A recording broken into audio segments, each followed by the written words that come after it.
Welcome to the Mrs. R Relevant Daily Draft Podcast, brought to you by The Draft Professor. The Draft Professor is a group of podcasters bringing you daily draft podcasts and is home to the only dynamic mock draft simulator which allows fans to mock draft against other fans. The Draft Professor Simulator features a first-round challenge, 5 unique one-round drafts. The Draft Professor Simulator features a second-round challenge, 10 unique 2-round drafts. All mock drafts are always picking against the fans and draft analysts which use the simulator. Every mock, every pick, every time. The Draft Professor also features ranked players functionality, where you can rank your favorite players at every position. Optionally, you can add tiers to your rankings to show what round you have the players graded in. The Draft Professor also features Draft a Team functionality, which allows users to snake draft a team of 22 players to demonstrate your my guys, compare player strengths, and discuss draft prospects in a way no other mock draft simulator can. Thank you for tuning in to the Mrs. R Relevant Daily Draft Podcast. This episode will begin shortly. Well, welcome to the Mrs. R Relevant Daily Draft Podcast. It is our Thursday night edition. It is good to see Owen and Newt. Newt, how are you doing this fine evening? Badgers won today for the first round of March Madness, so that's always like a nice way to kind of roll into the weekend and roll into the start of the NCAA tournament. So, I've got nothing I can complain about right now. Pro Day numbers are coming in. That's been a lot of fun keeping up with my collection of that. Been loving really a lot of this time of the year for a lot of sporting events, and the NFL draft are all starting to come together. Plus spring's in the air. Like this last week here, there's a couple 60-degree days. Kids were running around outside playing on the swing set. It was nice. So just kind of to get into that exciting part of the year. Owen, good to see you. How are things? Good to be back. I know last week I tuned in. I was on the middle of some random farmland in the backwoods of Iceland in a little like cookie cutter cabin, which luckily had some Wi-Fi, so I was able to throw it on here and check in with you guys. Hear the Emeka Egbuka diss tracks or disses towards me that I knew was coming, so I had that on. I'm good. I was enjoying some NCAA basketball today. New, do you have Wisconsin? How far do you have them going in your bracket? Final Four. I have. Go ahead. I was gonna say I like the quadrant that they're in, and one of the tough things for them is going to be getting past that Elite Eight game. But I think with them pairing, I think Bama is a really good matchup for the 2 seed for Wisconsin. So I like where they're at. After that, on the other side of the bracket, there's some question marks, especially if Duke is sitting there for what would be a semifinal. But yeah, I like where they're at. They're a team that could push all the way, or they could easily lose next round, and I would not be surprised at either outcome. Yeah, so they're playing Bama next round, right? Is that like the no? Teams Bama will be Elite Eight if they end up matching up. I'm gonna, as a fan of the UB Bulls, who the last time they were in the dance was when Nate Oates was their coach and they beat DeAndre Ayton in the first round. I'm hoping that you guys make it and then can kick Bama's ass, because I'm not the biggest fan of Nate Oates after he just absolutely abandoned us after his one good season. So I'm not clued into NCAA basketball at all during the season or during the year, and then this is like the only time I'll actually like sit down and watch it and pay attention. So I have absolutely no idea. The only reason I think I picked Michigan State in one of my brackets because like 7 years ago, a random Michigan State fan account followed me on Instagram, and I followed it back. So I get like random posts about when Michigan State's doing good in basketball. So I'm like, oh, they seem like they're doing good this year. They're 2 seed. Just the propaganda is flying in your way, and you're eating it up. Oh yeah, 100%. So I barely watch college basketball, and like Heather had something that came through her feed where her podcast is doing brackets. So I filled one out, but I don't even know what teams I picked when I filled out the bracket and submitted it. we missed the opportunity to do a draft professor bracket. Like that was, now that like we're talking about this was a very missed opportunity to get like the 50 of us or whoever wanted to do a bracket. That would have been a lot of fun, actually. Are you volunteering to lead that next year, Newt? 100%. I'll set it up. Yeah, fantastic. I set it up for my classes at school. I've got like all my engineering kids in a bracket together. I could easily do that for a podcast group. We need to run it where I know there's some websites out there. I know we missed our time for March Madness, but for the draft, there's those websites that like pick X amount of players correct and like spot the team and stuff. We could do a challenge to which draft professor gets the most accurate, like first round mock or something. Yeah, cool. I was thinking. I like that. Thanks, like Sam. That. Yeah, that was pretty good, Sam. So we're doing some hot takes today, and actually, so Sam, you submitted one, so we'll go with Sam's first. So, how many players out of Jordan Phillips, Darian Porter, Jared Wilson, Jalen Royals, Femi Oludejo, and Charles Grant go in round 2? You want to go first, Owen, with this one? This was kind of your baby. Yeah. How many total players is it? I know I read that one earlier as well. 6. 6? I'll probably stick with half. I know I'm sold on 2 of them at the least. I'm sold on Porter. After the combine he has and the amount of hype that's coming out about him with his athleticism and ability, I could definitely see him going no later than round 2. I would be surprised if he was still available at the top of round 3. So I was definitely there with him. With Jordan Phillips, I'm a little here or there because it's a really deep tackle class, and it can both, if there's a run early in the first round, you can maybe see some guys that you don't expect to get in the second round to get pulled up into it. But at the same time, there might be the opposite of that, the flip effect, where people are so expecting to get guys in the round 2, round 3. There might not be that run early on, and that might push some of the guys that are on that borderline back down. So I was kind of, those were 2 of the ones I was bouncing back and forth between. You also have a guy like with Grant, that depends on the run on offensive tackle. I know offensive tackle isn't the most like deep in this class, and you can definitely argue for your certain flavor of guy there. And Jared Wilson, the same thing with center. I don't know how, I haven't gotten into Jared Wilson, but I know that the center class itself is on the weaker end of it. So if you're a team in dire need of one, I could see someone reaching there. There's definitely enough there that even some of the players I don't think should go around 2 could go around 2 just because of the positional scarcity and stuff like that.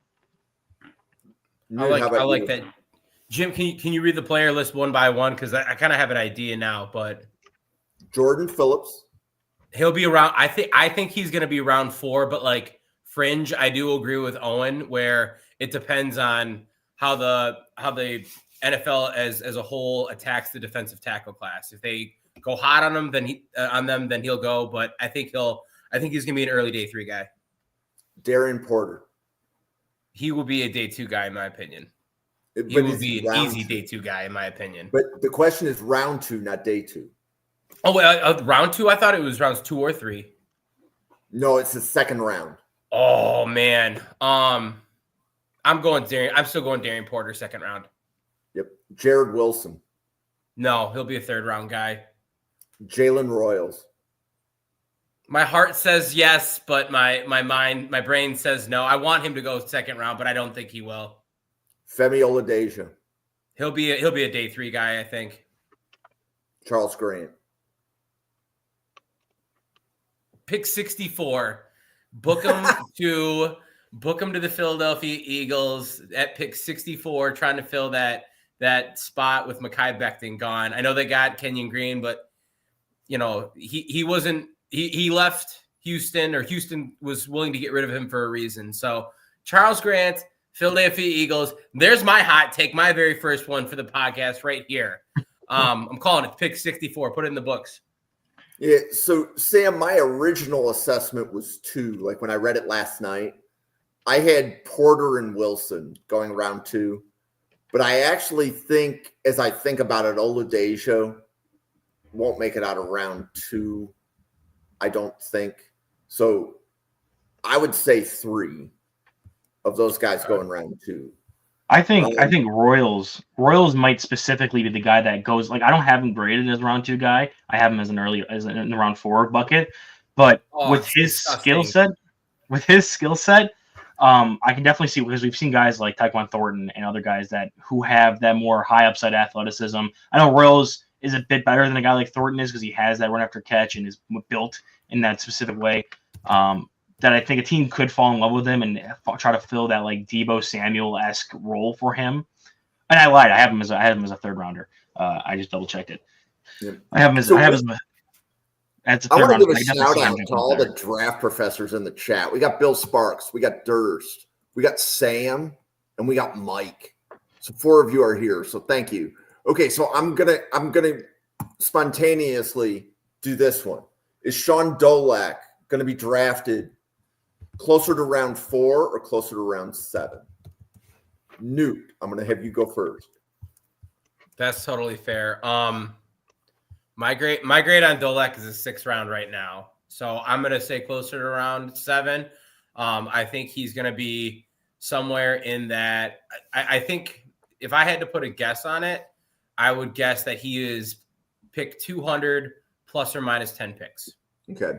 So, and then Owen, I'm about to ask you the same question, but I'm going to give a disclaimer for Owen because Owen works at the University of Buffalo and you've played against Sean Dolak and you see him while you're at work. But Owen, if you have to predict, is Sean Dolak going to go closer to round 4 or round 7? What would be your prediction? Yeah, I personally have a 6th round grade on him, or closer towards that. And I heard a lot, especially after the pro day, about how there was a lot of scouts that were there that kind of had him written off. They thought he was going to run like the 4.9s, I think, in the 40, and when he ran that 4.5 and really tested out much higher than what most people thought he was going to test, there was a lot of discussion about going back and reevaluating the film. So I'm kind of glad that I was there when I first watched him. Like, obviously, I've been watching his film. I was at all the games this year, seeing him live and in person. So I was kind of already higher on him, and I'm glad that now it's kind of picking back up. I could see it go either way. I do think a team like Buffalo might grab him a little higher than others would just to ensure they get him, because they grabbed Andreessen last year out of Buffalo to go to Buffalo.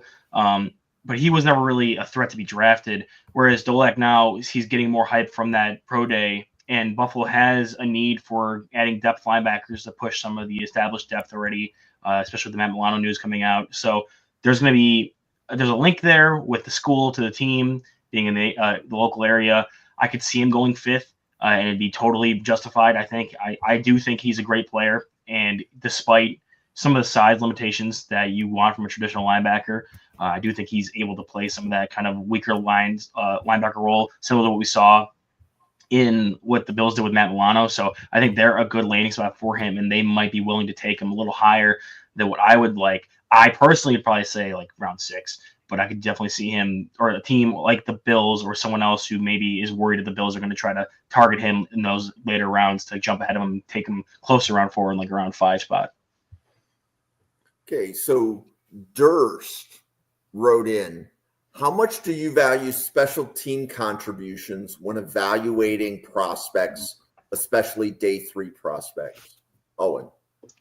Yeah, I think it's based on position specifically. I know I specifically have special teams listed for safeties as like a grading metric, because when you're only going to have 2, maybe 3 safeties contribute to your defensive snaps, but you're going to roster 5 to 6. So those guys who are going to be on your roster that aren't going to be in the starting rotation, especially with the day 3 guys, it's especially where they can solidify those grades for me, is that have you gone out and have experience playing special teams, your skill set, whether it's tackling or your range, does that translate to being a good gunner on punt team? And most of all, do you have that experience? Similar to that is like linebackers, some offensive linemen, but I feel like the offensive line on special teams is kind of universal, especially like field goal blocking. They're not really used a ton on punt or kickoffs anymore in the modern NFL with the way the rules are. So those positions not really. I think you're really looking at edge rushers, linebackers, corners, safeties are going to be your like, and is backup wide receivers, but that one I think will play a little more with the return game aspect. If you get a guy who's a gunner, like I know Chase Claypool had insane like gunner tape when he was at Notre Dame. So like there's guys like that you'll look at for that. But for those positions, specifically on defense, like safety, linebacker, corner, is where I really kind of weighed in there. Newt, how about you? I agree with that. I especially look at secondary players within that role. Just like Owen said, there's a handful of guys that we've already talked about on here that have the opportunity to be a huge contributor on special teams. And it's because of their ability to rush from the edge, block a kicker, a punt, be a gunner, or be an outside defender and block that gunner. You're obviously going to get your highlight players that are your kick returner and punt return specialists. Those can be players that start to become a little bit unique because of their ability to impact the game, not only from an offensive perspective or defensive perspective, if you're like a cornerback, but also on special teams to really change the ability for a starting position. Packers have been really lucky to have Keyshawn Nixon in the last couple of years and have kind of seen the fruits of that labor. Whether or not he continues in that role is a little bit up for discussion. I know with us getting Mecole Hardman, that becomes a little bit more unique. So I think when you take a look at the returner itself and you take a look at someone with returnability, maybe Cooper DeJean or Xavier Worthy last year, that might help their stock a little bit because they're that returner. And they kind of offer that ability. But then I think once you get 6th, 7th round, kind of, Jim, the model that you build past that 175 mark, I think that's when you look at a guy that what can you bring to our team and how can you help fill out that 53-man roster? Do you have the ability to be a special teams player? That's going to impact that a ton. And if you have that experience and you can do that as a gunner, as a blocker, whatever that may be, you're going to get a little bit of a nod in the correct direction. I believe, at least. I think linebackers are another one that filter in that conversation really heavily. Really anyone on that defensive side of the ball. Wide receivers do as well, but I think the defenders that you get within there, especially like Owen was saying, anytime you get past that third safety, you're definitely looking at someone that can contribute on that special teams roster. So let me make the question more narrow. I want to take this a certain direction. So if we're looking at edges specifically, and you're looking at your day 3 edges, when you see special teams tape, but maybe you don't see as much downs 1 through 3 tape, and like I'm thinking like specifically Q Robinson from Alabama, does the fact that Q Robinson played a lot of special teams his first 3 years before he was an edge at Alabama factor in as to how high you would put him on your board relative to other day 3 edges? So it's not going to hurt. I don't think for an edge rusher specifically, I would treat it almost like an offensive tackle or a quarterback, where I want a guy that has like is toolsy, and Q Robinson is that. I think he's also a pretty high character player. I've heard him praised from multiple people. It was on, I think, Mrs. Are Relevant. Rick Spielman was talking about Q Robinson, and the maturity that he has as a player stood out to him. And I think it's something where if I'm looking at my tackle, my edge, my quarterback, I'm looking at tools and traits that I can develop that position, not necessarily what can you add for me on special teams. I don't think it hurts, but I'm not drafting a guy specifically for special teams in one of those 3 positions. Yeah, I think that specifically with Q Robinson, and then you also have a guy like Darian Porter, this kind of applies to them as well. When you have a guy that plays, in Q Robinson's case, on Alabama, where they usually have that position is a stacked, it's hard to get on the field, especially when they have like guys who are freshmen that come in and are absolute studs right away, or redshirt freshmen, and you're having to wait and bide your time and get past these guys and work hard to get to that. If you show that you're still willing to go and do those kind of dirtier snaps, special teams, contribute in any way, shape, or form, that reflects good on you as your character as a football player and what you can bring to a team and present to a team to fill out and make the 53-man roster. You see a guy like Darian Porter, who is a great special teamer. Like, he has great special teams tape. That helps already. But in addition to that, he was one of those players that made the transition from wide receiver to corner. So you were kind of worried, like, okay, how is that going to work out? What's he been working on while in those years where he wasn't starting, because that's kind of the concern, is like he wasn't a consistent starter right away while he was making that transition. But during the time he was transitioning, he was playing gunner. He was showing that he can go down there, he can rally and tackle, and he can play with speed, and he understands mirroring as a gunner. So he was showing some of those skills and developing them as a special teamer while also contributing to a team, and showing like, hey, even if you draft me and there's not a spot right away for me to take over as a starter or get meaningful snaps, I'm willing to play teams. I've already showed experience of being able to deal with the punches and be like, okay, I'm going to change positions, and the only way to find playing time is to be on special teams while I learn more and get coached up more. That's always going to reflect better on players, especially when you're matched up against other players like how Porter is right now with that second crop of corners for like that high second round area. I think that would separate him versus some of the other guys who didn't experience that. Okay. Yeah, I want to tangent on that really quick, because we had this conversation kind of as a larger group today about character concerns, and when you take a look at a guy that has more like effort concerns is the way I like to classify them. I think when you take a look at a guy like that, Q Robin specifically, you have taken a guy where, you know, he's taken every advantage possible, or advantage of every opportunity possible to play the game and to be a productive member of his team. And that's going to be something that is, in my opinion, invaluable. You know, obviously players with effort concerns are going to be ones that you put a little bit of a question mark around. And if you are a high-end player, it can be something where people put you under a magnifying glass. As a low-end player, you're probably having that drive to get on at every end. And I'm not calling Q Robinson a low-end player, but to be honest, he's probably outside of the top 100.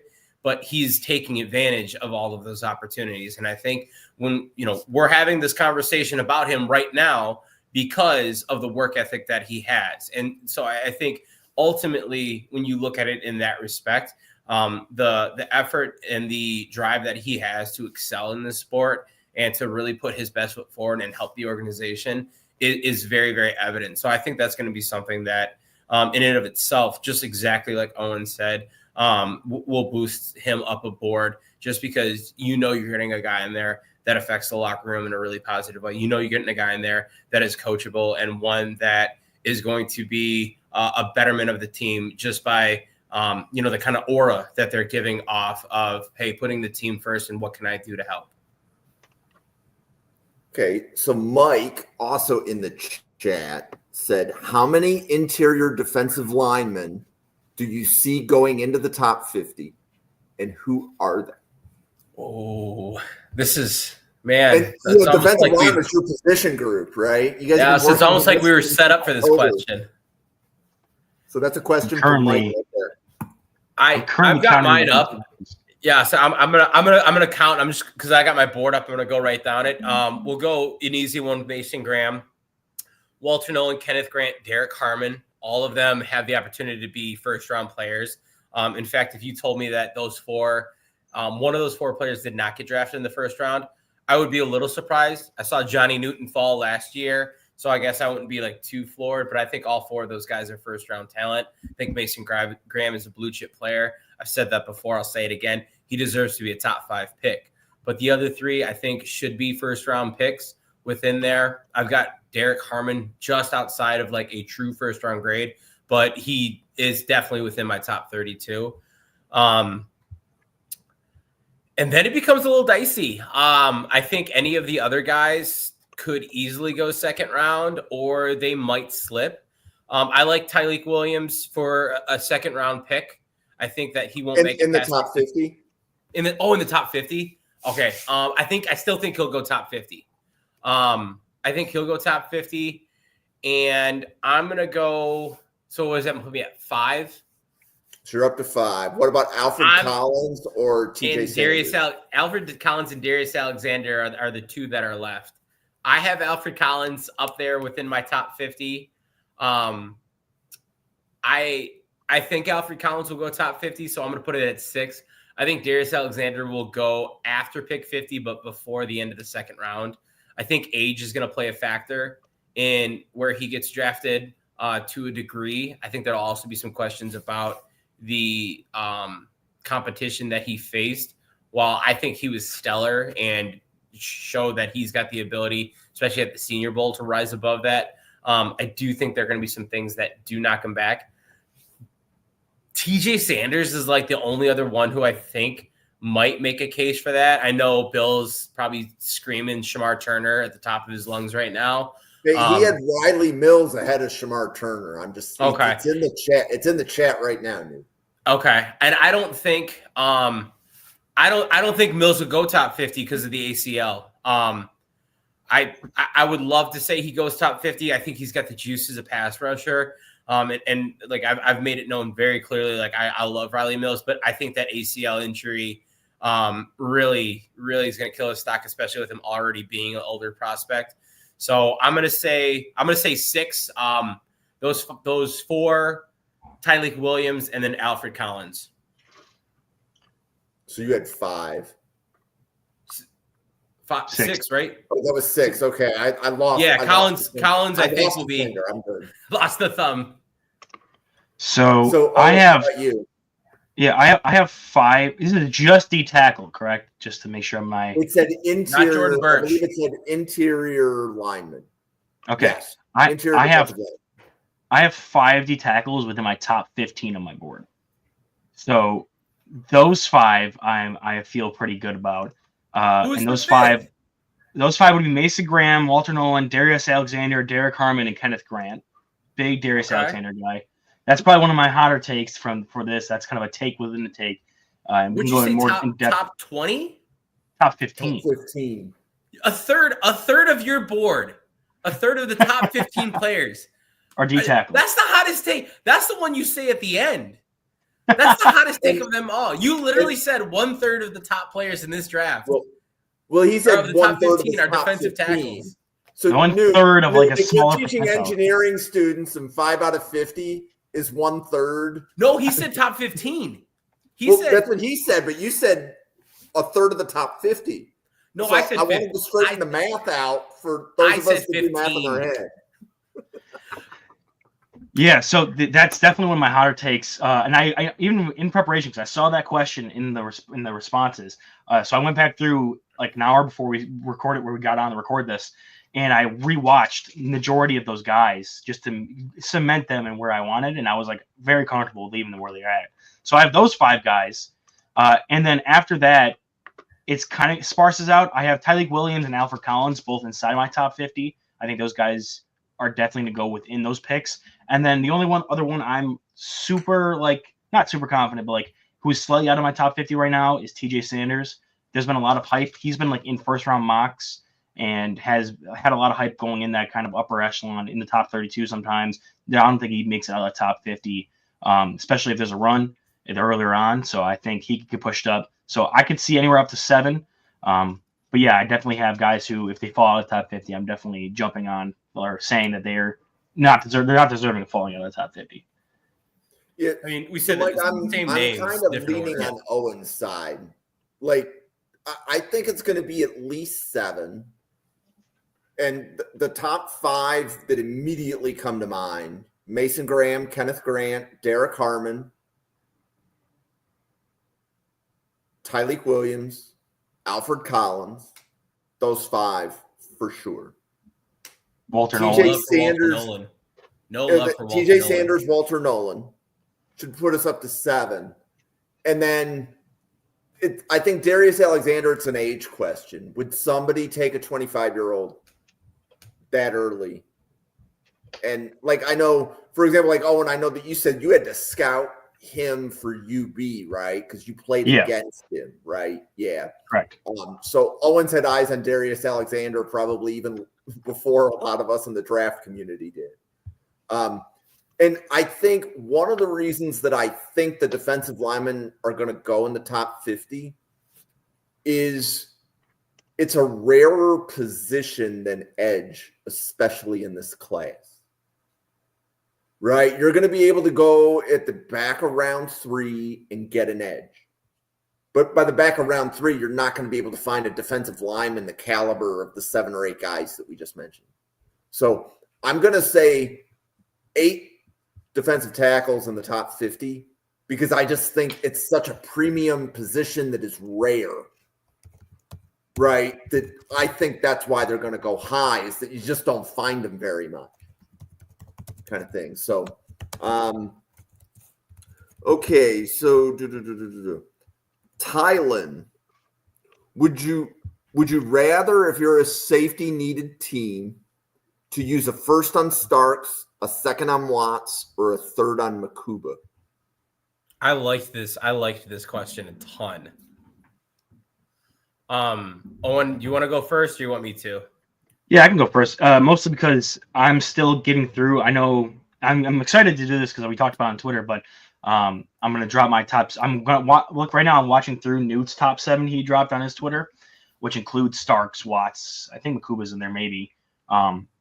I'm not sure, but I still have like 13 players left to watch through, and we're gonna have significantly different lists. And the safeties, I ran through all the edges today. I was gonna run through the safeties and linebackers tomorrow, or over the weekend at least. So I should be close to being done with that. So I haven't really gotten a ton of eyes on those top 2 names, but I've heard a ton of it about them. I've watched passing film on them, but I'm also just a massive Makuba guy. So I don't know if you're a safety needy team, how good Starks or Watts has to be to justify for me taking them the first or the second, with Makuba evaluate in the third. I think when they're looking at how you evaluate that position, positional weight and stuff like that, and really maximizing your investment, I think getting a guy like Makuba in the third is probably going to be the more so in that intersection of value and where you're taking them, the positional value and need and stuff like that, than it would be for even like a later first round pick for Starks. No, again, I haven't watched Starks yet. He could be my favorite player in the class, but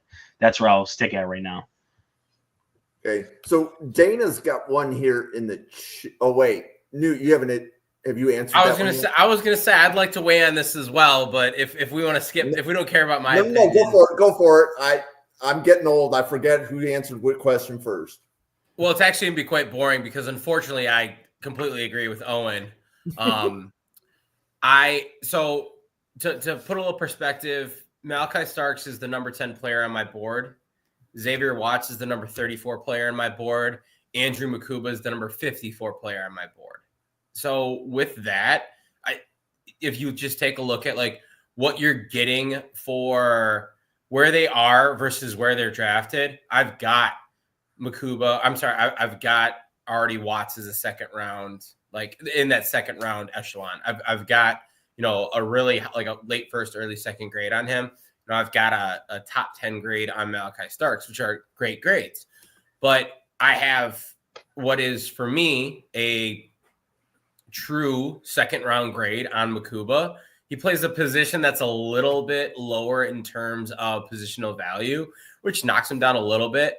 But, he's still a top 60 player on my board. If I'm getting him in the third round and I'm just kind of taking an average pick at like, I don't know, 80, just 80, let's say that, that's stellar value. So with that, if I was going to for sure get Makuba third round, just kind of in there, I'd gladly take that. Yeah, and the extra comment I'm going to make is don't believe your mock draft simulator, whether it's mine or anybody else's. Don't believe it with where Makuba goes.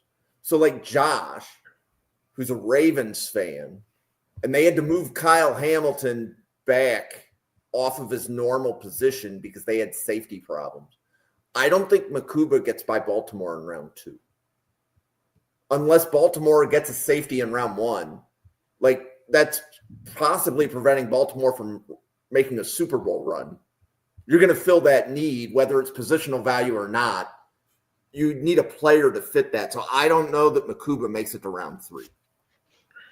Like, right. So even though we're saying, like, the question was where are they slated, don't believe your mock draft simulator that Makuba lasts to round 3. Don't believe it. Whether it's mine or anybody else's. Mock draft simulators are designed to be fun. They're not designed to tell you where the players are going to go. Remember that. Dana has a question. We'll take this one live. And Newt, I'm going to throw this one to you first. Oh, man. Just like shots of the heart. No, Kenneth Grant. Watch the USC game. Don't watch the part where he gets the strip sack fumble, and then fumbles it back to USC. That part's bad. But like it was such a good game for him too. And that's I was watching Josiah Stewart and that came up again. I was like, oh my God. He's the one that caused the fumble. Like Josiah Stewart comes off the edge, forces the fumble. Kenneth Grant picks it up. Oh man, it's like Kenneth Grant had a great game. And it's just like the most embarrassing play possible.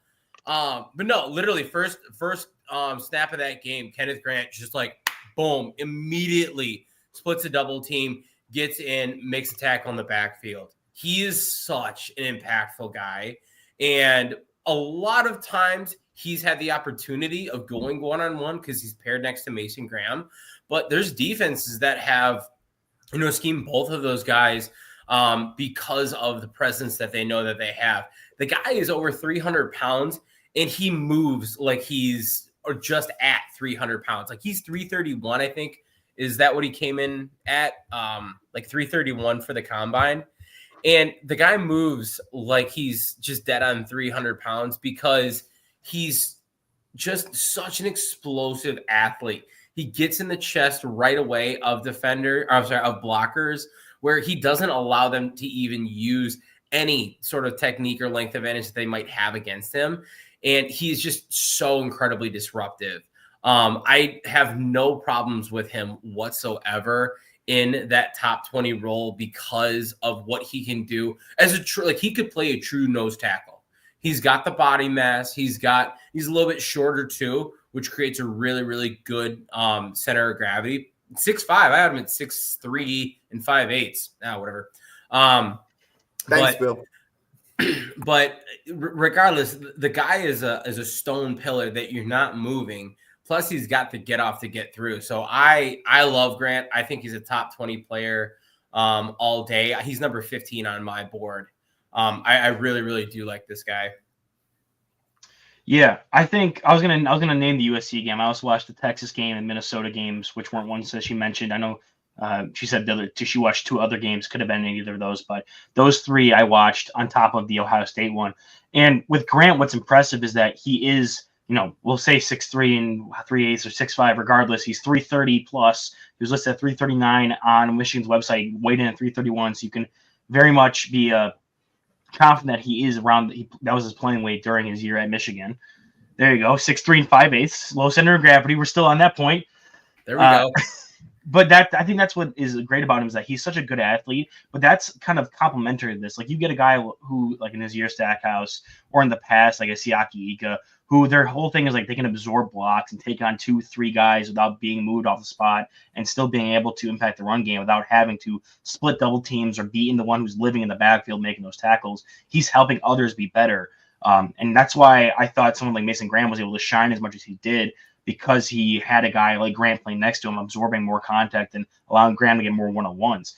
Does Grant have the explosiveness and ability to get in the backfield? Sure, but is it his most consistent trait? No, but you don't want that from your 330-pound nose tackle. And that's what kind of gives him that upside you want, because he has the movement. He already has a good floor based on what he can do with absorbing blocks, impacting the run game, not on the stat sheet, not making individual plays himself by being that kind of team player that a nose tackle needs to be. And then he has some room to grow with the pass rush because he has that athleticism to his game. So you get a really high floor and you have a higher ceiling than what most nose tackles are going to offer you, similar to like how Dexter Lawrence was coming out of Clemson, where he was a guy who could just take on blocks, but you could see in his game that there was potential for him to become what he is now, which is a higher athlete who can affect the passing game as well. See, and there you go, Owen, giving a Clemson guy to Sam Teets. Sam loves any mention of Clemson players. So,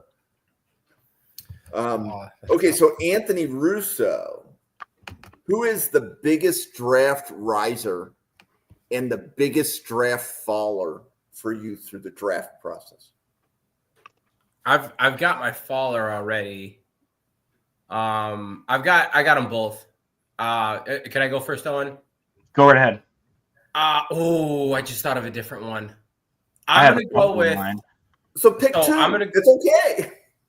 I don't want to I'll say my other one if Owen doesn't take him. Denzel Burke, I think, would probably be my biggest faller, because he's a guy very much like King last year, where King made the decision to come back. I guess no, King had to come back, but Denzel Burke chose to come back, was kind of like that fringe first round, and just seemed to kind of fall apart this year. And now we're, kind of talking about him as like maybe early day 3, and no one's really happy about him early day 3 either. They're like, oh man, I guess I'll take Denzel Burke.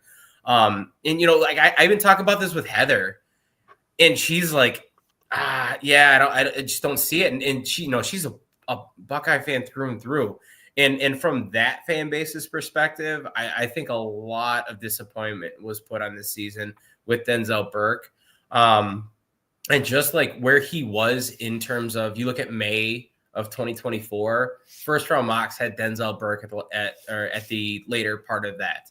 And now he's, early to middle day 3. So he's going to be my biggest faller.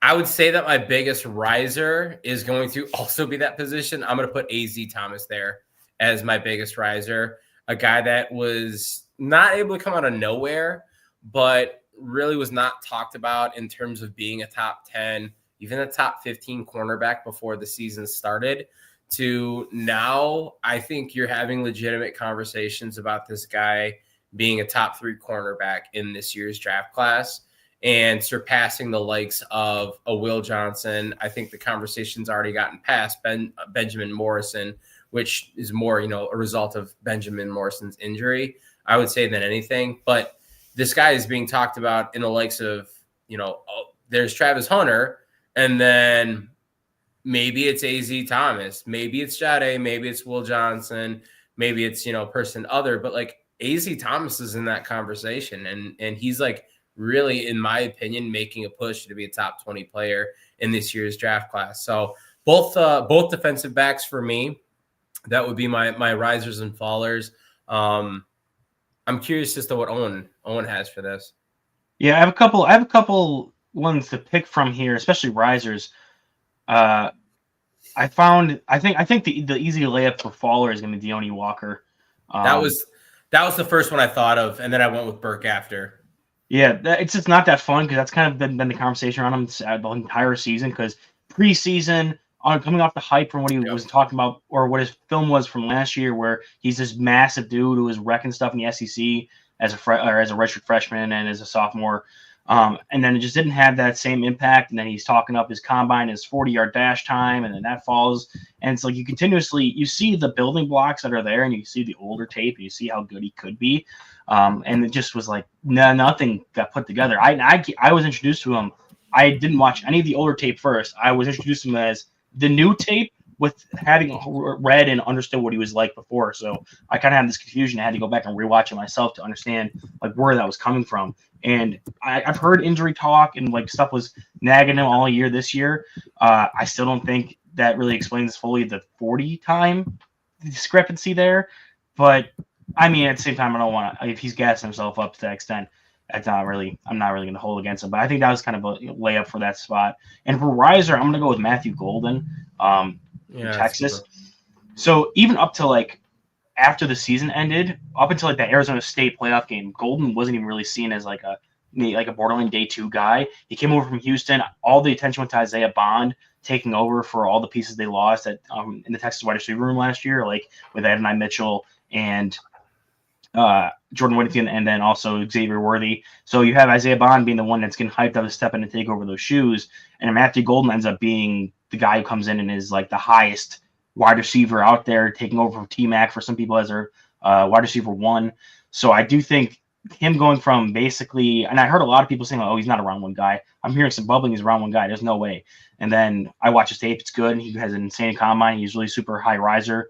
I think he'd be the one for me, going from someone that everyone kind of wrote off and didn't really have any attention on because there were other guys at his position on his own team that were taking the attention away from him. He ends up being potentially wide receiver 1. I love that. I think, and I just, because I want to rip through a couple that are, I don't want to like dig in on the fallers. Like I don't want to kick guys when they're down or anything like that. I do like the question, but like just a couple others that are worth mentioning. And Owen, I'm sure you got a couple guys in mind, but like I think Mike Green is a name that is definitely going to be one that's up there. I think Tyler Warren as well. And not that Tyler Warren wasn't a name that you talked about, But if you talk about like where Tyler Warren was to where he is now, where like legitimately many people are talking about him as a top 10 pick, I think that is pretty wild to think about. And then one more that just like kind of like flipped across as I was going through things would probably be I had it. Where did I lose it at? Gray Zabel. I just North Dakota State. I know this happens every year. NDSU just rips one. Schlesinger was another one as well. But like NDSU, just like, oh, we've got this guy that has played in a pro style system for 4 years. Here you go, NFL. But I think Gray Zabel will be another good word or good one. I really like the Schlesinger call out from Sam as well. Yeah, I'll just toss out some of the layup ones that we didn't touch on. We did a good job touching on some of the guys that are probably lesser known. I know I'm kind of the Captain Easy stance for this question here, but you have guys like Shamar Stewart, who popped off of the combine, was arguably going to be in the top 10. I think there's some cooling off on him since then, but his combine was insane. You have other guys that we weren't really talking about leading up to, even like Darius Alexander. Wasn't really talked about until like the Senior Bowl hit. Now everyone's talking about it. You go back and rewatch the tape, having that context in mind, and that's where like the combine and some of these other all-star things really impact the draft cycle. Is that you see guys where your question is either like, what's their real athleticism like, what's their ability to play against level competition, and they come to these events like a Gray Zabel, like Darius Alexander, and then they show out at these events, and then you're all of a sudden having to go back and watch their film and being, okay, so I know this translates to against higher level competition, so let me take it at face value more so than I was previously, where I was questioning it based on that lower competition lens point. I like that. I do want to toss one more out there, and I know Owen's gonna like this one. Cam Scatterbo. Just like you take a look at a guy that big moment, takes advantage of it, like won America's heart over. We're talking about Cam Scatterbo, who's like, and this is a deep running back class, and it's a position that is devalued. And we're still talking about him as, a top 100 guy, maybe even a top round 2 guy. Like it's impressive what he's been able to do and how he performed in really, really high pressure situations to kind of put his name on the map. So I think he's another one that's worth mentioning. And I know Owen's really high on Scatterbo as well. It's just like, he's a fun guy to watch. Like it's the most fun tape you can watch at a running back position. Like Amarian Hampton is fun because he's a freak, but like Scatterbo's like plays where the plays he makes, even though they're not super, they don't pop to you athletically like Hampton would or a Genty would. They're just fun to watch because he's so aggressive. He has such good contact balance, and he's just built different than a lot of the guys we watch. One of my kind of odd hot take. My favorite game, maybe it's not even a hot take. My favorite game of the NCAA season was Texas versus Arizona State. Like that game alone, watching that college football playoff game was absolutely insane. It was probably my most favorite moment of the college football season.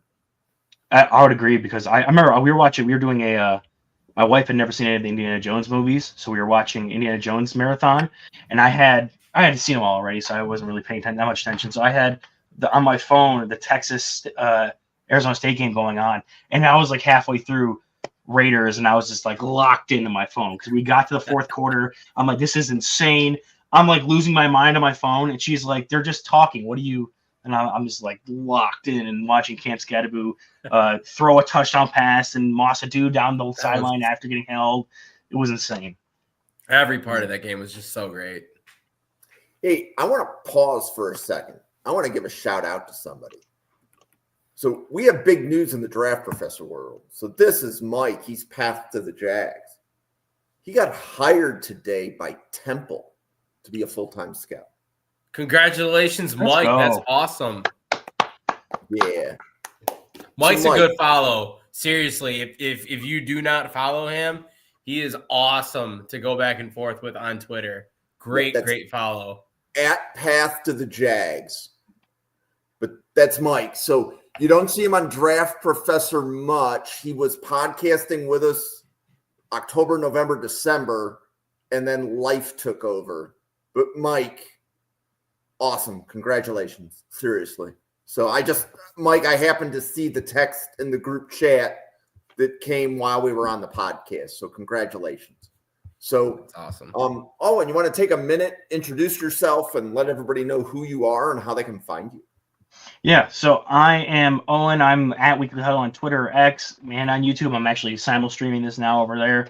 I work as a scout with the University of Buffalo while I'm still in school here, and then we'll see where that leads after this. I've been on Draft Professor we were just talking about it in the pre-show. I signed up for like 5 shows, and now we're like 5 months in, and it's like, well, I guess that's what you meant by 5 shows, is 5 months of shows. Got it, Jim. Loop me in there. But I know I really enjoy this. Is where I come and being able to talk out a bunch of my opinions. I'm watching film in my free time as it is. Either it's grinding it out just because I'm interested in it. I want to find guys to mock to the Bills, who are my team, or as well just getting reps in and practicing for eventually what I'm hoping to be my career in scouting after this. So I'm using this as kind of my output, just get all my thoughts and opinions on players out here. And that's where you're going to be hearing a lot of my stuff is here or over on Twitter at Weekly Huddle. New.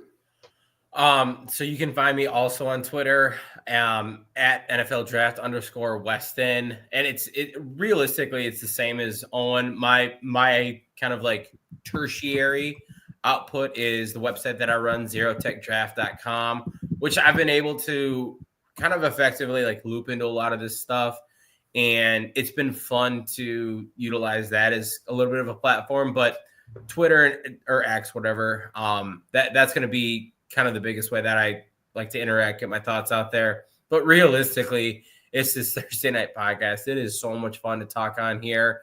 I think I was on with Heather on Bougie Sports Podcast and also Dale with Bengals and Brews, and kind of same question because both of those individuals are awesome about promoting their guests. And my response was, find me here. Come here 9 p.m. Eastern time and listen to what Owen and I have to say, because this is a lot of fun, and I like talking about, kind of my thoughts and opinions. I think we cook up some pretty good templates for shows that are a lot of fun and kind of engaging as well, like we're seeing today. So love it here, 9 p.m. Eastern time, but also, like I said, on Twitter, and you can find me with my website, zerotechdraft.com. Yeah, I think I'm just going to call it X-Twitter. We're on X-Twitter. It's not Twitter. It's not X. It's X-Twitter. Come to X-Twitter. Yeah, come to X-Twitter. So you can follow me on X-Twitter at NFL Draft Fanatic. It's the same on YouTube. No I in Fanatic. The best thank you can give us is to subscribe on YouTube. Subscribe to Weekly Huddle. Subscribe to NFL Draft Fanatic. We have daily draft content coming at you. We have guests like Sam Teets has been a guest on this podcast. Bill Sparks has been a guest on this podcast. You can catch Bill every Wednesday, and I'm looking to see, and you're going to be able to catch Durst. He's going to be on a few more as well. But it's great to see the draft professors in the chat. And I appreciate the joke of, when I reached out to everybody at the beginning, I said, hey, can you do scouting reports for 5 weeks? Here we are 5 months later. The draft is right around the corner, and I'm just humbled by everything, right? Newt, you've been on Heather's podcast. Heather's been on 2 of ours. We're planning more. Heather's going to be here again on Sunday, right? So every Sunday right now, Heather's got a spot. We're going to do a college football preview show with her in the fall. So people are seeing what we're doing. I was on a podcast with Dale earlier this week. Yeah, actually, that was Tuesday. I was on a podcast with Dale on Tuesday. So we have guests coming on. They're bringing us on as guests on theirs. I know Bill Sparks has been a guest. Randall has. You have. Several other draft professors have said the same thing. So I'm absolutely loving daily draft content, and I have found really good people, and we're bringing it all together. So I could not do this without any of you. So thank you. Thank you. Absolutely. That being said, do you guys have any more takes? Like, because I think Newt, you said that there were some in like a group chat. Do you want to? Oh, yeah. Let me pull it up real quick. So I popped this out to a couple others that I talked to. Holland Pierce is a day 2 pick. That was one like really, really quick, firm, hot take for me. And for me, that was one of the hotter ones. Holland Pierce is a guy that I really don't see that high. I haven't done, truthfully, a full eval on him just because of like I have limited time and limited resources. I've seen the name, kind of looked really quick, but I don't have him, all that high. But yeah, Holland Pierce, day 2 pick was the take. That was from Ryan Sparks. So I'm gonna buy it. I'm Yeah. gonna buy it. Here's why. This is a tackle class where we're missing some tackles with length. So if I listen to Drew is a Holland Pierce truther. I don't know that Parker was as high, but Holland Pierce is probably going to be like somewhere between 75 and 125. It's going to be right there in that range because if a team needs a tackle, he's going to check a lot of the boxes. It's not necessarily the best take, but he checks enough of the length boxes and the size boxes. But Yeah, I would buy day 2.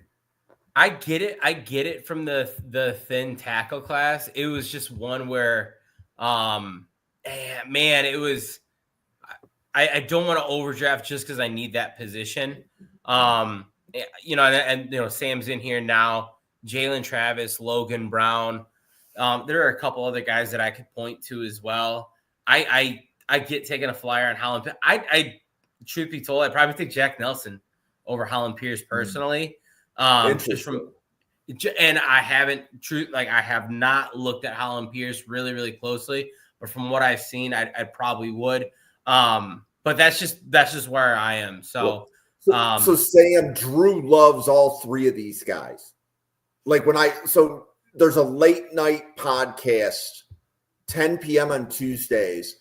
Parker's an offensive line coach, and Drew loves offensive linemen. So they tend to just like find different ways to cover offensive linemen, like every podcast. But Drew loves all 3 of those guys. So Drew would say all 3 of those guys go day 2. Love that kind of thing. And I think it's a symptom of the weaker offensive tackle class, right? Like, I agree. Like if you don't see Charles Grant as a tackle, but you see any one of these 3 guys here as a tackle, you might shift where they are on your board a little bit. But Owen, do you have Holland Pierce on your offensive lineman board? I do not. I'm making his profile as we speak because I didn't even know who it was when you first posted it, and I saw a 6'8" tackle from Rutgers, and his pads just looked like he was absolutely a killer. So I'm like, I have to watch this guy now. If he's gonna be a day 2 dude, he's gonna be between 75 and 125.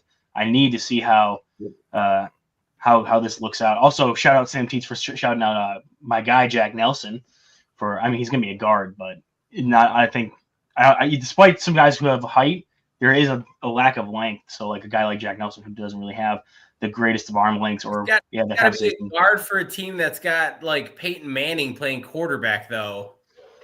You got some skyscraper quarterbacks now. Yep. You got also Russell Wilson and Bryce Young playing quarterback out there. I was gonna say I'm gonna laugh when Carolina drafts him. Man, wouldn't that be just something? So, Owen, have you watched Jalen Travis or Logan Brown yet? No, I have a tab for offensive tackles to do because that was one of the positions just from what I've been focusing on with between the Thursday night stuff and then with focusing on the Bills and what their needs are. Offensive tackle has been kind of my blind spot. I've knocked out some of the guys, and I'm going to be knocking out some of the other top end guys to finish up my board to talk with you about. But other than that, I have a whole list of guys I have to get through, and I'm going to be able to grind through really quickly once I get to that position. Okay. Do you guys want to do offensive tackles next week? I will be sweet Montego Bay next week. No. Next week is the how to grade. Yeah. The how to grade episode. Do you guys want to do offensive tackles in 2 weeks? Maybe. What? Yeah. Let's see. I feel like, yeah. What was the original plan for that episode? I don't know that we had one. That's why I'm asking. Okay. If you I don't know guys what the plan have, for I any mean, episode is. you guys can tell me. But if we don't have something, and you guys haven't done tackles yet, If I'll put this out there because I don't want to like hold up the pod because there are a couple other takes I want to get to. oh, okay. If we don't have a plan for one, I would totally be down for an offensive tackle episode to round out like the hog mollies. That's because just, you guys like, pretty that's much me. did interior when we were in October Yeah. to December. A couple Yep. of them Yeah. may have been tackles, but most of them were guards. Yeah, I think Yeah. you know this like Sabanaya is going to be one that's kind of like hot back and forth. I know like Kelvin Banks, it like maybe might start off as a guard, but I think his eventual home is tackle. But most of the guys in that tackle list, we have not talked about on this show at least. So I would be totally open to that. Yep. And if we want, well, we can figure out how to produce it later. Newt, what's the next take you want to talk about? Oh, so the next one is, it's kind of funny because I put it out there in a group chat, and so I'll read it. It's from Ethan Dahlquist, a friend of the show, has done some mock drafts. I really like Ethan. He doesn't like Ashton Genty being drafted to the Bears. He doesn't like Ashton Genty in general. But if you draft him for the Bears, he gets really. Ethan's a big Bears fan. He does not like Ashton, and I shouldn't say he doesn't like Ashton Genty. So his comment is, "What's all the hype for Ashton Genty? I don't get it. Mid-level conference, good for like one solid game. I'm getting aggravated by hearing fans of my team pledge their dying allegiance to the guy, so to speak. ... SMH." So there's Ethan with that, and then like a little bit later on, we have Genty is, and this is Dirk Anthony. Genty is 1.01 for me as of right now. So like player number 1 on their board. So this isn't a fantasy draft. Yeah. Yep. So Genty is like meh to Genty is the second coming. So I think the hot take is like the just complete difference in agreement for those. I sit of the opinion that I'm like firmly in the middle, where I don't think Genty is going to be a top, choose my words carefully, 5 pick in this year's draft. Yeah, it's safe. Yeah, I think I'm good. And just like that, the Patriots are going to draft him, and I'm like, oh, well, I'm an idiot. I don't think he's a top 5 pick in this year's draft. And I hope obviously the Patriots draft him. I would love it. They're definitely an Ashton Genty away from competing. They're 100% an Ashton Genty away from competing. I want that really badly. If the Patriots draft Ashton Genty, I will eat my words on this show and say that you all told me so, and I'm a loser. I'm drafting for the Patriots in tomorrow's 32G mock, and I am taking Ashton Genty at 4. Why not? No. Oh man. I don't think Ashton Genty goes in the top 5. I think the window opens at 6. It's the same conversation we had it at the beginning of the episode with defensive interior, where the class is so loaded. We were talking about Jordan Phillips in this sense, like what happens? Like, do you guys want to get these really, really good players early, or are they okay letting them slide a little bit? Because I said this on a 32 GM mock, someone drafted and I'll stand by it. I stand exactly by what I said. Someone was drafting for the Raiders, and they picked Genty. And I didn't like it. I don't like it. I don't like if the Raiders grab Ashton Genty because they have a lot of other needs. And while I think Ashton Genty's special, I think Marion Hampton, I think Quinshawn Judkins, I think Caleb Johnson, I think Travion Henderson, I think Cam Scadaboo, I think, XYZ can fill that role and be effective for them, where I'd rather them go and grab a Tet McMillan. I'd rather them go and grab a top cornerback. I'd rather them go and grab a edge rush specialist that's going to really impact the game across from Max Crosby, because Tyrese Wilson has not done that so far. So I think there's a lot of other things that team could do where I don't want them to. And I think that there's a lot of teams in the top 10 that are going to have that same sentiment. I think the conversation, unfortunately for Ethan, does start with the Bears, because the Bears have had 2 A+ off seasons in a row for free agency. I think they drafted really well last year with the 4 picks they had. And I think that they're kind of in that position where maybe they do open it up to Genty. Me personally, I'd be more than happy to wait on him to fall a little bit later and risk just grabbing a different guy in the second round. What do you think, Owen?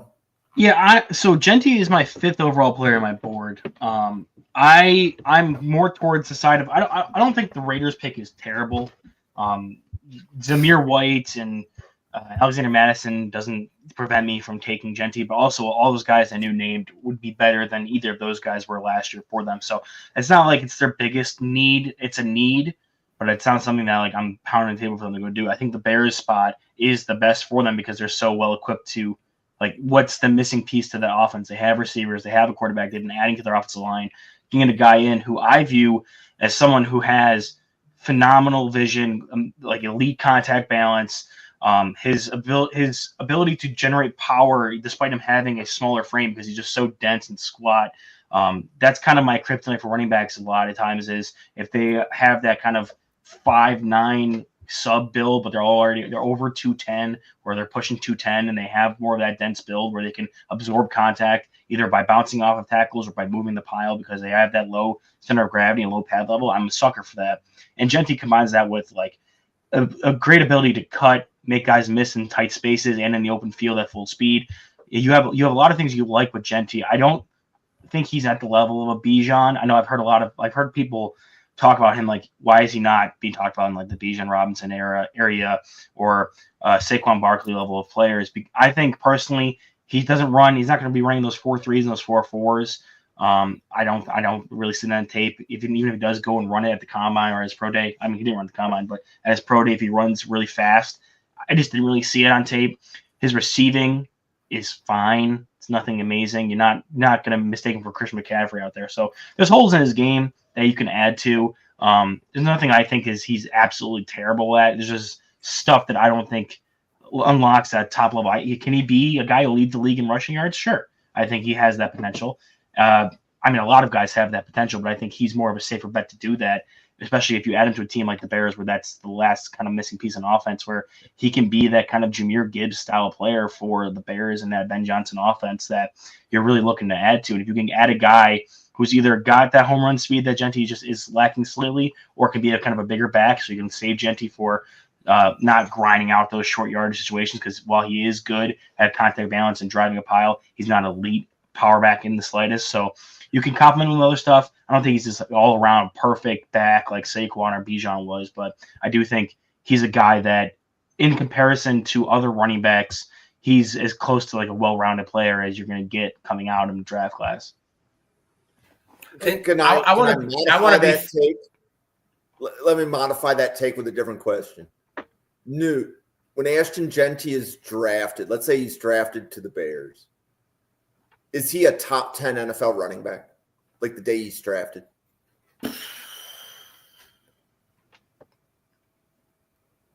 Yes. Okay. So, Owen, if Genty goes to the Broncos, would he be better than a top 10 NFL running back?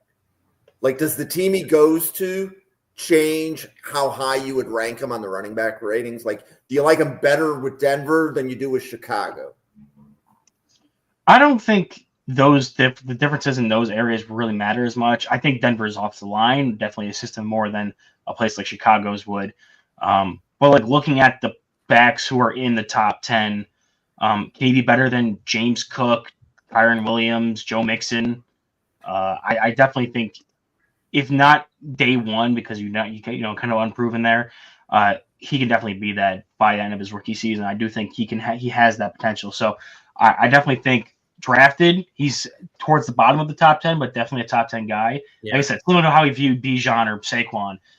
And there's guys in that top 10 that there's always kind of frequently moving around that I think he could hop over, regardless of where he lands.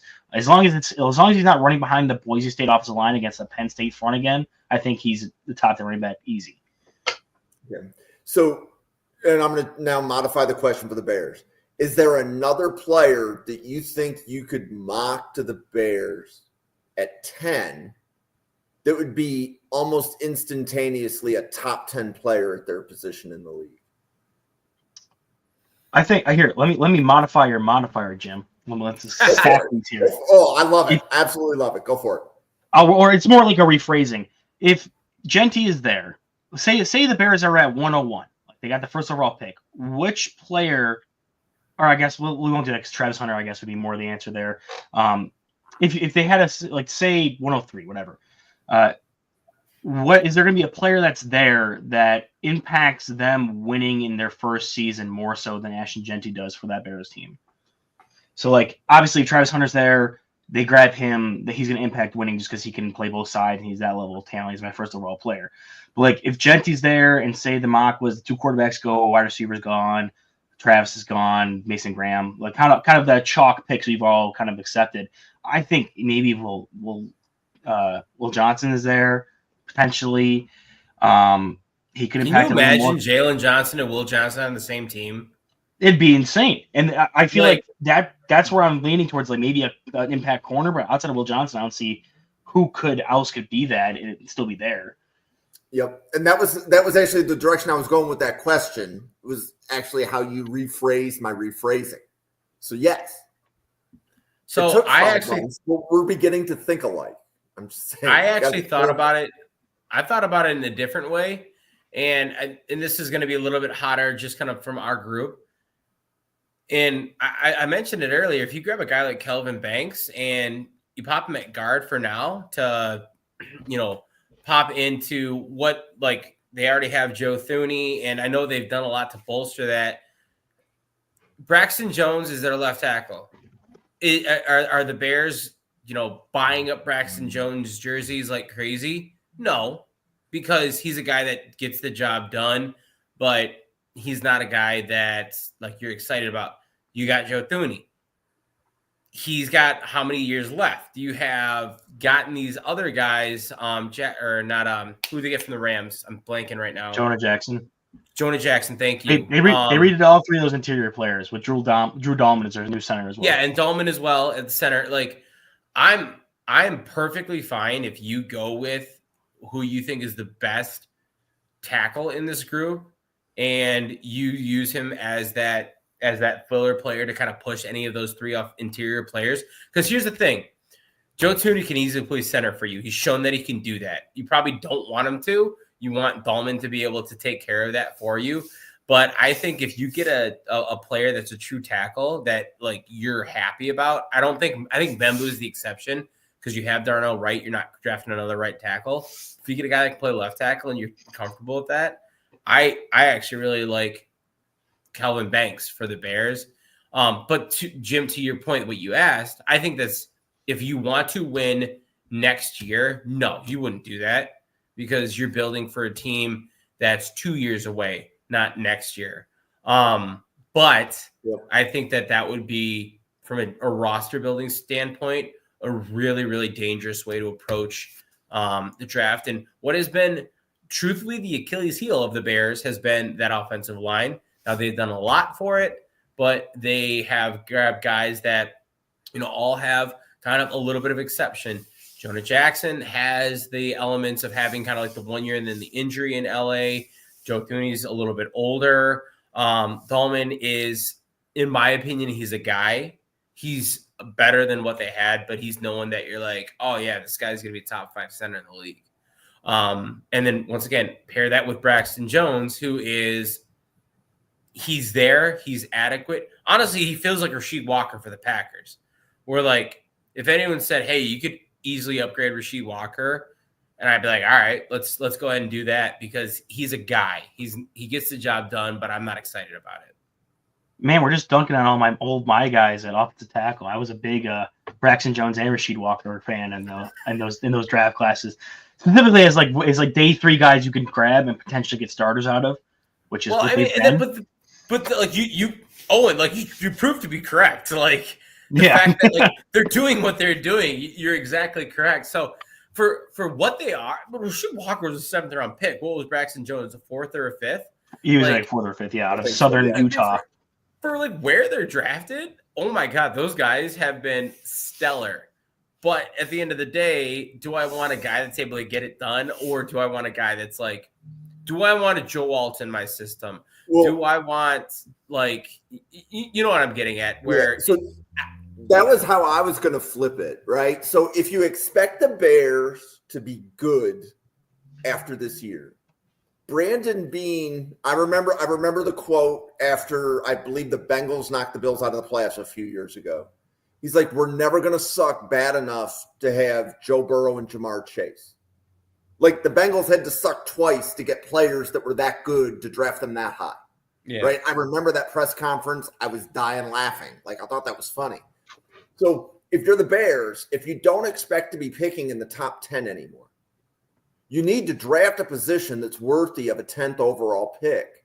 So regardless of what the draft board is, if you need an edge, and there's an edge there, you need a defensive tackle, and there's a defensive tackle there. It's a premium position, and you're not going to be in a position, if you're as good as you think you're going to be, to pick there again.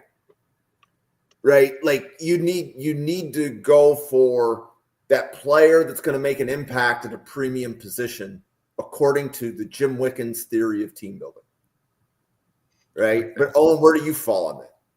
I think specifically with that, we've seen guys like tackles specifically. When you're looking at players at the top of the draft class, like we haven't, outside of like Membu, who you're talking about, who's like a right tackle, none of these like left tackle specific players, like tackle specific players that have inside versatility, really jump out to me. Like maybe like a Gray Zabel, if like they wanted to grab someone who could fill every single spot. He's getting a lot of hype now coming to the draft. He's getting drafted in like the early teens, and Mel Kiper and DJ's mock drafts just dropped. So like he could be a guy that fills that role for you.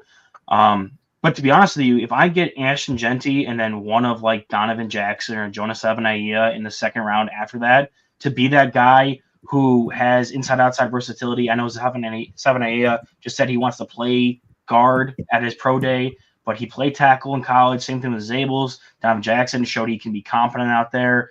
You also have guys that are going to be falling from injury, like a Josh Simmons. Josh Connerly wasn't drafted in these guys' most recent first-round mocks, which their mocks are much more predictive than they are what I would do or what you would do kind of thing. So if there's a guy available at the beginning of the 2nd round, like a Connerly, like a Josh Simmons, you have to wait on a year anyway because of his knee injury, and want to bring him along more slowly, you can take swings at that in the 2nd round and then have that difference maker in the 1st round with Jeanty. And then also, even if you don't end up landing that guy, you're not confident in getting a tackle in the later rounds or later in the round in future seasons because you're expecting to be good. You're not paying a quarterback, you're not paying a running back, and you're going to be investing money into high-priced positions. Why wouldn't one of those positions then, of course, be like move towards the left tackle? Tooney's coming off the books. You can find guards more easily that way. Manage that money, move it over to tackle. Jones Jefferson has a big contract. You can always replace him at guard and move more money around to those more premium positions. So I think there's more flexibility you get if you don't have to pay a good running back, because right now, like I don't even know who is. Roshan Johnson is penciled in to be their starter. I haven't really been keeping up with the Bears running back additions. Who's it? DeAndre Swift still, right? Is it still him? I mean, I know Ben Johnson wasn't the biggest DeAndre Swift fan, so I wouldn't expect him to be. Right. No, I think I like Roshan. I like Roshan better than Swift personally, but Roshan was what, a 4th round pick, a 3rd round pick. Yeah. And what was that was Bijan year, right? And it felt like it was Bijan and Jameer, and then like this gigantic gap between the next guy. Right. I don't know. I like Roshan, but if he's, I don't want him as a bell cow. I'm not of the mindset. I hope the Bears take a running back, personally, because I don't think that will. I'm kind of like where Jim is. I don't think that's going to help them long term. Because I would be more scared if they grabbed a premium edge rusher and then double back with like Omarion Hampton or Quinshon Judkins or someone like that. Exactly. I don't think the drop off from Genty to Hampton, Genty to Judkins, Genty to Scatabo, Genty to Gordon, I don't think that drop off is significant enough to justify the running back that high. Yeah. I think it's noticeable, but like you said, Jim, to justify it is the key phrase there. Yep. Definitely. Do we have any more takes? Are we ready? I want to run one real quick because it combines my two co-hosts here into one take. I know I commented under Newt's earlier, and Jim also commented under his own post here concerning wide receivers. And so Jim's take was, how many of these wide receivers drafted do you see being top 48 guys or top 48 wide receivers into next year? And then yours was the top 5 receivers drafted in this upcoming draft outpace receiving yards wise the top 5 drafted in last year's class, which was Harrison, Neighbors, Thomas Jr. I'm forgetting the other two. Is it? No, I think Mitchell wouldn't be the top 2. Keon Coleman and Xavier Legette. It's Harris, Neighbors, Odunze, Harrison, Neighbors, Thomas Jr., Thomas Jr.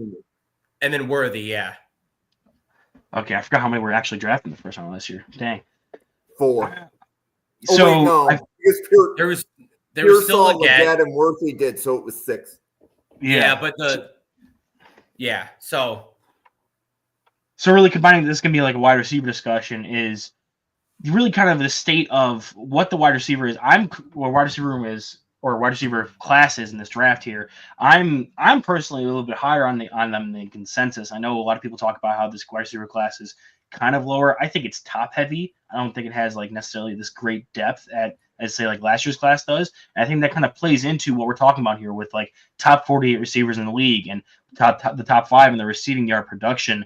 Those are where the guys who are going to be drafted, I think, are going to have the most impact. So I personally think, being predictive here, the top 5, I won't count Travis Hunter just because I think it'll kind of draw back on that a little bit because I'm sure he'll get like 300-something yards and sparing play, really being used as a gadget guy more often.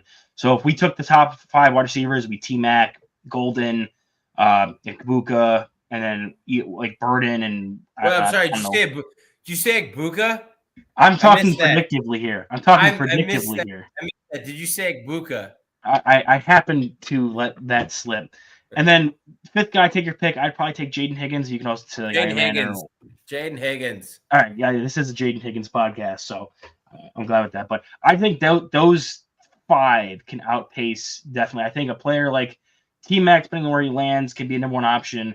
You have a guy like Golden who's going to get – I don't think he gets anything less than 900 yards receiving next year just because whether he's going to be just a deep threat if he gets paired up with already a number 1 receiver, I think he's way more than that. So I do think he gets good production. T-Mac will probably get wide receiver 1 production, similar to what Harrison Jr. got this year, which was probably lower than what most people expected, but I definitely think he can match that. And between the other players, Ikbuka, while I'm not round 1 fan of him, he is a high floor player that's going to get a lot of yards for you as a complementary piece in your wide receiver core. He's going to get yards and to be open. You're going to generate space for him, whether it's in the slot or out wide. Probably going to be the slot. If it was my opinion. Owen, would you be surprised if Ikbuka led this year's class in receiving yards? I wouldn't be, which is why I threw him in there and why I went with it predictively. Because if it wasn't, and I just wanted to be like throw out my top 5 guys, I would have. But looking at the list, I was like, I could definitely see a world where Ikbuka is drafted to one of these teams in the later, like a Houston Texans or something, and he gets a ton of volume in their slot because they have guys who attract focus on the outside on the boundary, and then he gets to get the benefit from that by being this kind of higher floor slot player who can also play a little bit on the outside and benefits from not being the number one guy because he's going later in the draft.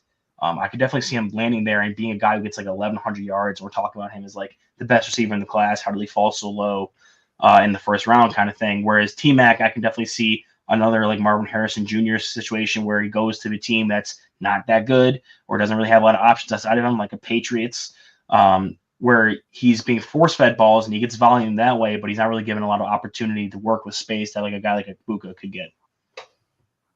Yeah. No, I like that. So Owen, was your response that you think that 5 of the guys drafted could be top 48 receivers in the league? That was kind of how you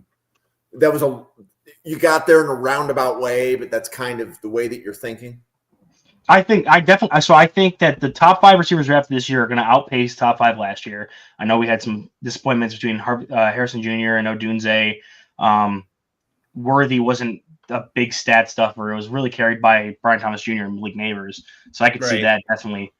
And if I had to pick a number of top 48, I would probably say T-Mac would be in there for me, Golden, Higgins, and then probably Egbuka would be a top 48 guy, just because I do think that highly of his floor. We joke about how I'm not the biggest fan of his ceiling, but I do think he is that player that can be like a top 48 player while being a primarily slot guy. So I think you have a minimum of 4, and you can also talk me into like an Io Manor or even like a Jack Besh or like Xavier Restrepo, some of these guys that are later on that have upside or have these niche roles where if they can play them to their perfection or to their preferred like standard, then you can see them carve out kind of that lower end of the 48. So I'll say minimum 4. So I wrote that, ironically, I wrote that question, like as we were doing like the mailbag. Durst was doing a wide receiver episode with EJ yesterday. And as they were doing their wide receiver boards, one of the things they were pointing out was like this, he may not be a wide receiver 1, but he's going to be a top 32 NFL wide receiver. Right. And they said that about 2 or 3 of the guys, meaning that even though we're not high on this wide receiver class relative to last year, there's still starting wide receivers who are going to be your team's wide receiver 2. And they said, that's what you're looking at. You're not going to get the Neighbors, which was, an elite. Neighbors is probably one of the 15 best wide receivers in the league right now. Right. At least based upon what he did last year. You're not going to get a guy that's that good, but you're still getting receivers that are going to start for you. And that's the measure of whether or not you should be drafting the player, let's say in the top 15. Should T-Mac be drafted in the top 15? He says, well, he's a starting wide receiver. He's just not going to be your wide receiver 1. But he's still going to be able to start for you. So that's why you draft him. So I just thought their perspective on the wide receivers was something that I hadn't heard people talking about before. And it inspired the question that we just spent 20 minutes on. Yeah.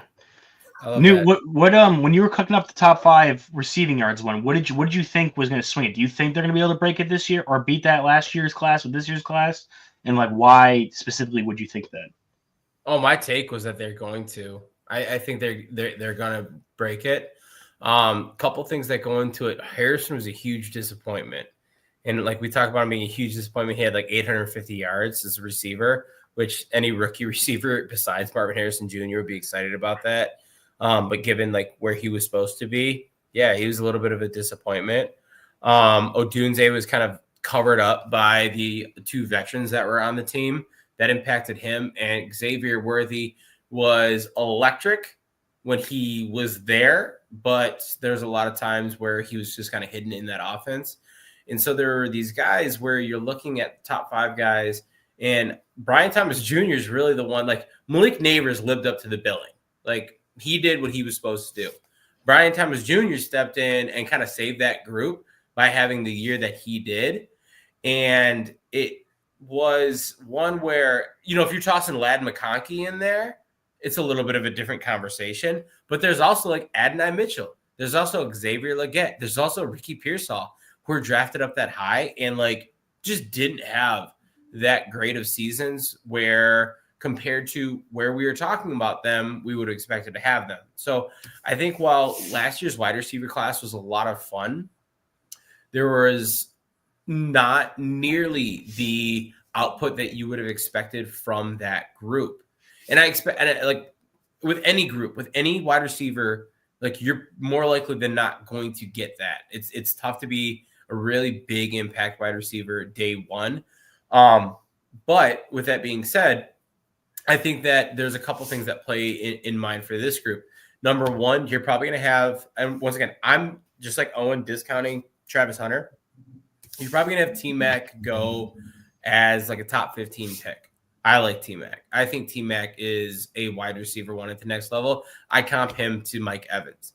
I think he's got the body structure. I think coming in at 219 into the combine was huge for him. You know, people point to his wingspan and they're like, you know, he's only got a 78-inch wingspan. He's supposed to be this freak. He's got a 78-inch wingspan. Like, that's still not bad. You pair that with his height, like, I'll take that all day. You saw what he did against Travis Hunter. You know, I think that is really, really solid body of work. And then on top of that, you've got really, really good guys that back him up that I think have a little bit higher of a pedigree. Luther Burden, we mentioned on the show, he had almost a 50% missed tackle forced rate. And it's just get the ball in the guy's hand. Emeka Egbuka, probably the most pro-ready player out there. I think he's going to be a top 10, if not a top 5 slot within the next 2 years. And I think he's going to find his home really, really quickly in that regard. I've comped him to Amon-Ra St. Brown, and I'll stand by that comp. And then Jaden Higgins, Alec Eomanor, Matthew Golden. With Matthew Golden will probably be in the top 5. He's not in my top 5. But all of those guys, I think that they are pro-ready receivers that can contribute on day one, where there were just a couple of things with last year's class where they just weren't. Rome Odunze was the surprising one to me. I thought he'd be a little more productive, but it didn't surprise me about Xavier Worthy and what he did. He was a guy that was drafted on speed, but there was some things that he's got to do to develop his game. So I think that this class is being sold a little short, and I think they're going to live up to be a little more impressive than people give them credit for. Yeah, I can't disagree. I did want to get one more hot take in there, and it was Halil's Real Football Talk. Yes. I did not want to leave that one out. Thank you. He said there'll be a run on big freaky corners. Trey Amos, AZ Thomas, and De'Aaron Porter between 24 and 40. I'm gonna push back on that. What's that? I said I'm buying. I think there's gonna be one, but go ahead. I don't think it's a hot take. I completely agree with him. I think all three of those guys. I mean, if you're throwing down betting like Vegas odds, I think you'll like have a pretty decent, spread for you.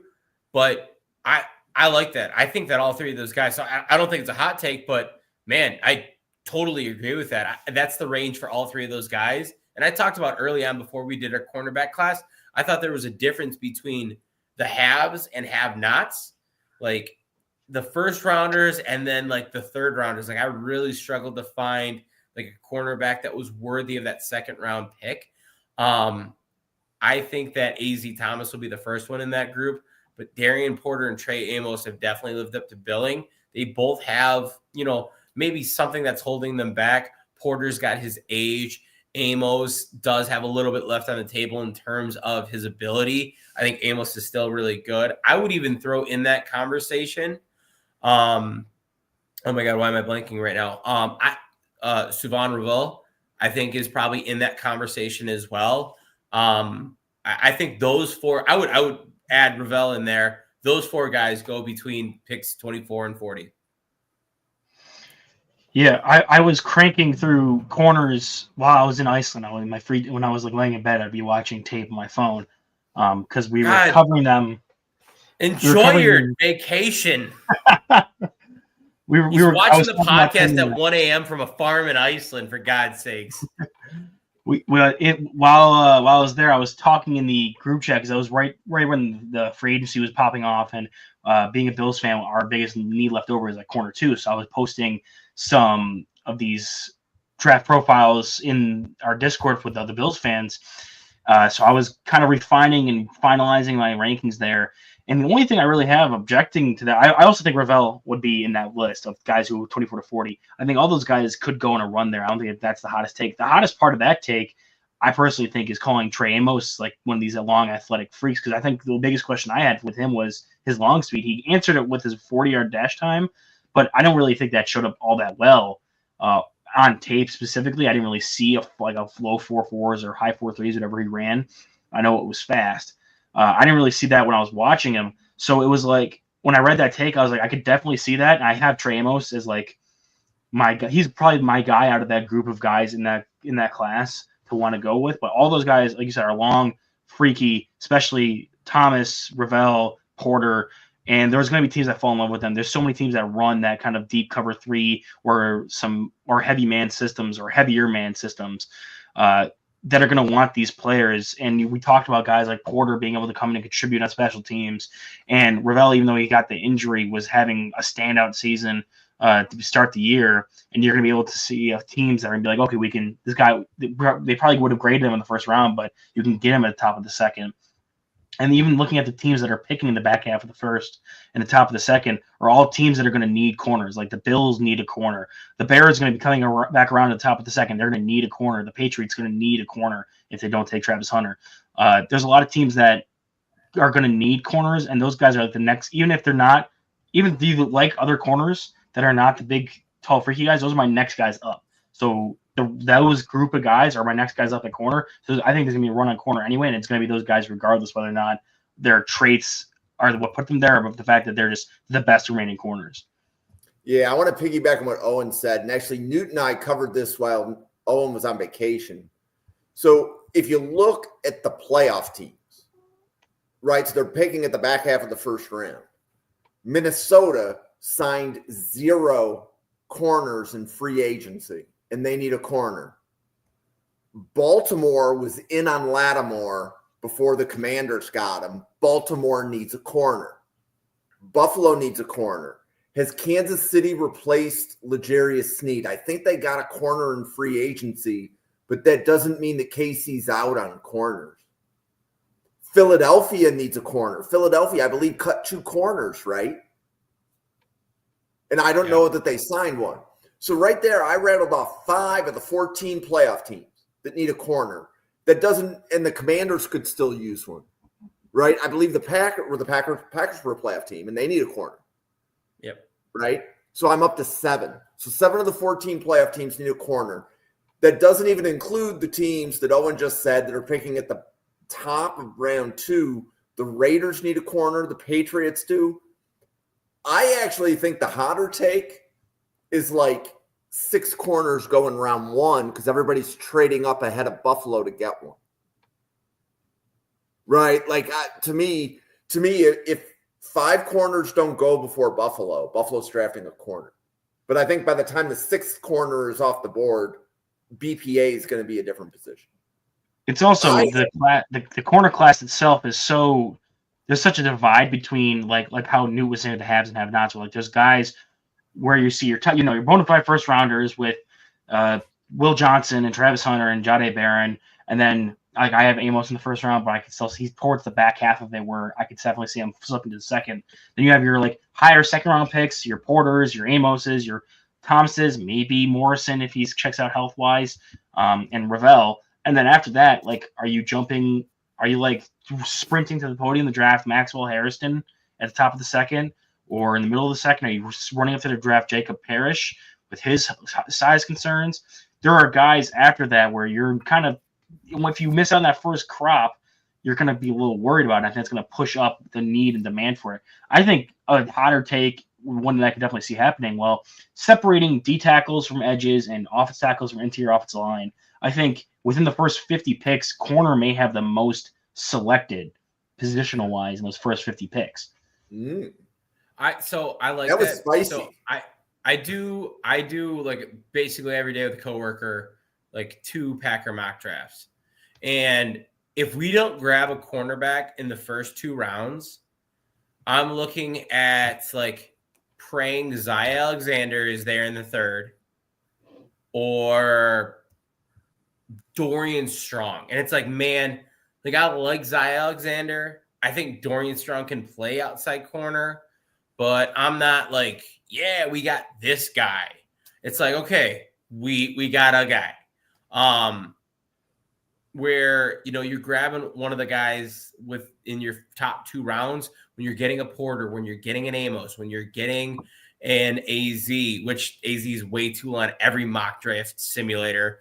But like all of those guys, it's just like, I feel way better about that when I'm grabbing a cornerback in round 2 versus trying to grab a cornerback in round 3, just because I think there is a significant drop off. We even did it when we did our drafted team.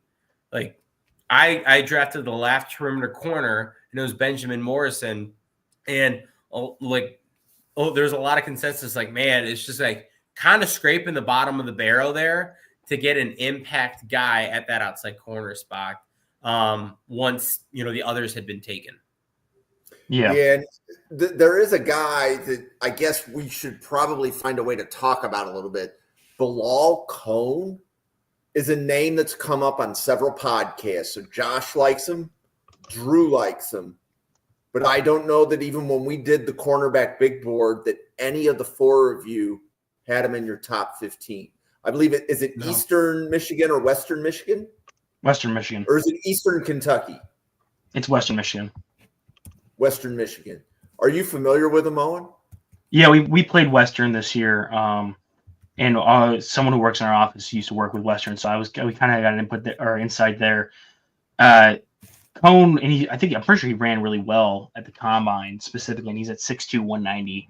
He's a bigger guy, and I think that's definitely and I think that reflects more on kind of what Peter Quinn was saying in his comment there, where what's with the depth guys? A guy like Cone's gonna be pushed up because there's that barren middle ground, so you're gonna have the early guys, and then when you get to like guys like Riley and Frazier in the later rounds, you're going to be grabbing guys that you think can play at all ever snaps for your defense. Because you're going to look for special teams guys, but there's going to be so few guys in those middle rounds. Why we're seeing like a guy like Cone get pushed up, where you're going to want to find guys who can play like in the slot or as a dime corner, anyone who can kind of contribute, and that's where you're going to get a lot of guys in the later rounds and a lot of guys in the earlier rounds. And those middle rounds are going to be like maybe half the corners go in the first 2 or 3 or first 2 rounds, half of them going between rounds 3 and 5.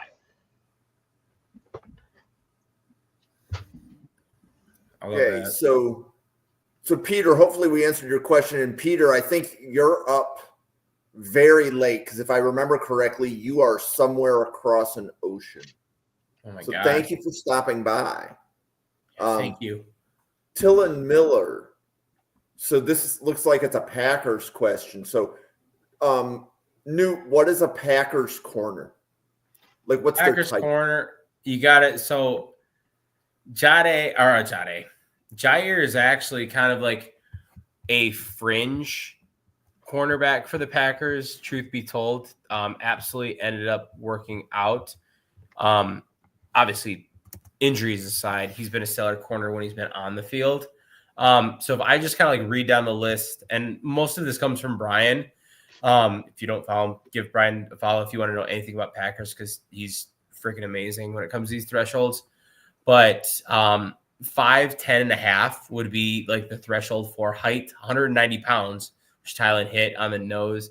Hand size of, arm length of 31 inches.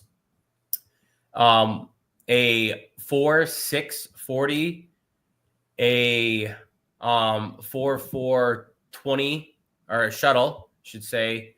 Broad of 10, 3 cone of 6'9", average RAS is 7.51, and that just gets higher and higher and higher the larger up you get. They want a corner that's a little bit thicker.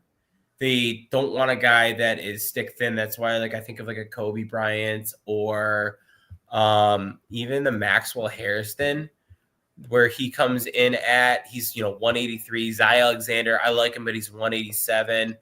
Dorian Strong's 185. Those guys that once you get out of that second round are really struggling to meet that threshold, which they loosen up when you get to the fourth round. But you got to kind of hit that mark a little bit. So I think that really does push up a Trey Amos, I think is a good one. Suvan Raval. Darian Porter's probably going to be out of the conversation because of his age. He's a 6-year player, and there's a lot of things that go into that with drafting him early. So it's probably going to be one of these top 6 guys. And then if not, take a flyer on a third-round guy. So it really, really good point because of the Packers thresholds and measurables. Quick plug, Cheesehead TV coming out with their draft guide in a couple weeks that will have the cornerback rankings in there. 3 draft professors did get an opportunity to write for that, so I want to highlight that really quick. But awesome kind of like observation from there, and one that definitely does play a lot in the factor of how really, really passionate Packer fans mock draft and how the Packers ultimately will draft. Cool. Well, we have been going for almost 2 hours, so it is time to move on with whatever is next. So I've got some JFK podcasts that I'm itching to watch. So they've released all of that stuff. So you guys were talking about March Madness at the beginning, and I'm I don't even know what's going on because I'm engrossed in the whole JFK thing. But awesome. For the 48 podcasters at the Draft Professor, for Newt, for Owen, for myself, thank you for watching. We will see you on a podcast again tomorrow. Have a good night, everybody.